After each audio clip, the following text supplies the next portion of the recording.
అసలు మనం ఒక మనిషిని ప్రేమిస్తున్నామా లేక ఒక ముసుగుని ప్రేమిస్తున్నామా? ఫ్రెండ్స్, ఇవాళ నేను చెప్పబోయే కథ వింటే మీ ఒళ్ళు గగుర్పుడుస్తుంది. ప్రపంచం మొత్తం కింగ్ ఆఫ్ పాప్ అని ఎవరినైతే ఆకాశానికి ఎత్తేసిందో అదే ప్రపంచం అతన్ని బ్రతికున్నప్పుడు నరకం చూపించింది. మీకు తెలుసా, మైకేల్ జాక్సన్ చనిపోయే ముందు రోజు రాత్రి తన డైరీలో ఏం రాసుకున్నాడో? నన్ను చంపేయడానికి ఎవరో ప్లాన్ చేస్తున్నారు, నాకు భయమేస్తోంది అని రాశాడు. అసలు అంత పెద్ద స్టార్కి అంత భయమెందుకు? ఆ రోజు జూన్ 25న అసలు ఏం జరిగింది? అది హార్టెటాకా లేక పక్కా ప్లాన్ ప్రకారం జరిగిన మర్డరా? ఇవాళ మనం ఎంజే జీవితంలోని ఆ భయంకరమైన నిజాలను లోతుగా తవ్వితీద్దాం.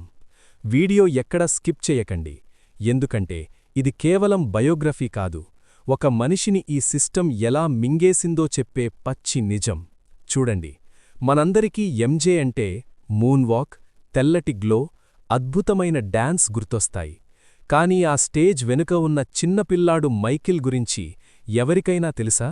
ఆయన చిన్నప్పుడు గ్యారీ అనే ఊళ్ళో ఒక చిన్న ఇంట్లో ఉండేవారు. తండ్రి జో జాక్సన్. బాబోయ్, ఆయన తండ్రి కాదు, ఒక డిక్టేటర్.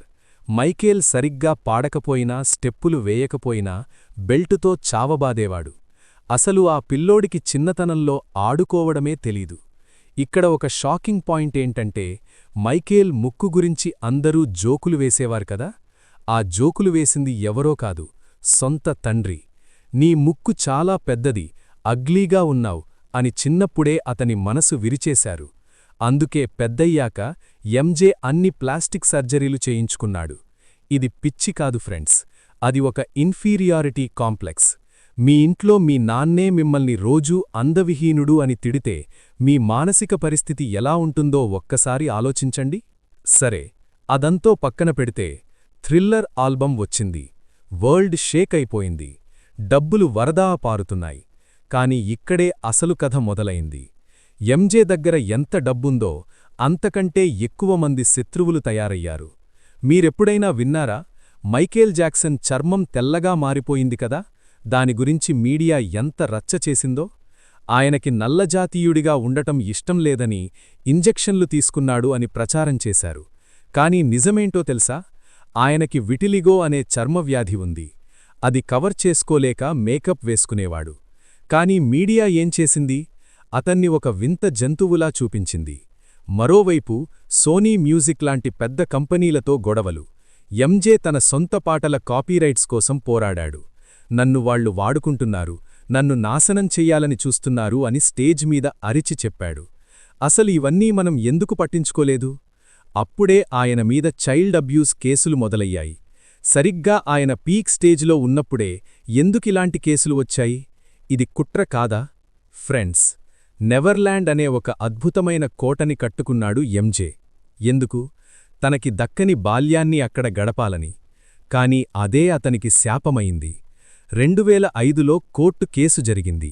చిన్నపిల్లలతో అసభ్యంగా ప్రవర్తించాడని ఆరోపణలు. ఆ సమయంలో ఎంజే ఎంత మానసిక వేదన అనుభవించాడో తెలుసా? తిండి తినేవాడు కాదు, నిద్రపోయేవాడు కాదు. చివరికి కోర్టు నిర్దోషి అని తేల్చింది. కాని అప్పటికే జరగాల్సిన డ్యామేజ్ జరిగిపోయింది.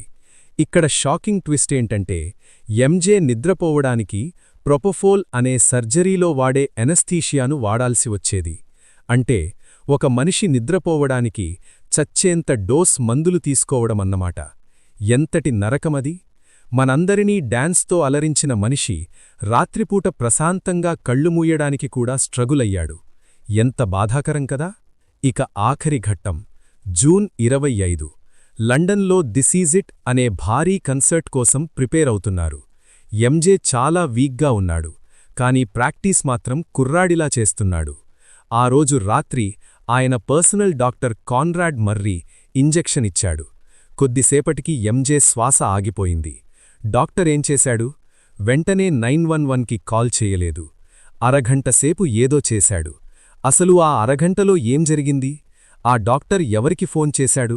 ఇక్కడ బిగ్ బాంబ్ ఏంటంటే, ఎంజే జాక్సన్ చనిపోయిన తరువాత పోస్టుమార్టం రిపోర్ట్లో ఒక విషయం బయటపడింది. ఆయన కడుపులో అసలు ఆహారమే లేదు, కేవలం మాత్రలు మాత్రమే ఉన్నాయి. ఆయన శరీరం మీద వందల కొద్దీ ఇంజెక్షన్ గుర్తులున్నాయి. కింగ్ ఆఫ్ పాప్ ఒక బోనిలో చిక్కుకున్న పక్షిలా చనిపోయాడు. ఆ డాక్టర్కి తర్వాత 4 ఏళ్లు జైలు శిక్ష పడింది. కానీ ఎంజే తిరిగి రాలేదు కదా. చూశారా ఫ్రెండ్స్, మైకేల్ జాక్సన్ జీవితం ఒక అద్భుతం, కాని అతని అంతం ఒక తీరని విషాదం. ఆయన వెళ్తూ వెళ్తూ ఒక మాట చెప్పాడు, నేను కేవలం మనుషుల్ని ప్రేమించాను, కాని వాళ్లు నా దగ్గర ఉన్న రక్తాన్ని తాగేశారు. నిజమే కదా. ఆయనకి పేరు వచ్చింది, డబ్బు వచ్చింది, కాని కనీసం ఒక చిన్న పిల్లోడిలా ప్రశాంతంగా ఆడుకునే అవకాశం కూడా ఈ సమాజం ఇవ్వలేదు. ఇవాళ మనం ఆయన పాటలు వింటున్నాం, ఆయనలా డాన్స్ చేస్తున్నాం. కాని ఒక్క నిమిషం ఆలోచించండి, మనం కూడా ఆయన్ని ఒక వింత మనిషిలాగే చూశామా, లేక ఆయన బాధని అర్థం చేసుకున్నామా? మైకేల్ జాక్సన్ మరణం వెనుక ఉన్న అసలు కుట్ర ఆ డాక్టరో లేక మ్యూజిక్ కంపెనీలో కాదు, ఆయన మీద నిరంతరం విషం చిమ్మిన మీడియా మరియు మనలాంటి మనుషుల ఆలోచనలే అని నాకనిపిస్తుంది. మీకేమనిపిస్తుంది? మైకేల్ జాక్సన్ని సిస్టమ్ కావాలనే చంపేసిందా, లేక అది కేవలం ఒక ప్రమాదమా? మీ అభిప్రాయాన్ని కామెంట్ సెక్షన్లో ఖచ్చితంగా చెప్పండి. మళ్ళీ ఇలాంటి మరొక షాకింగ్ నిజంతో కలుద్దాం. అంతవరకు సెలవు.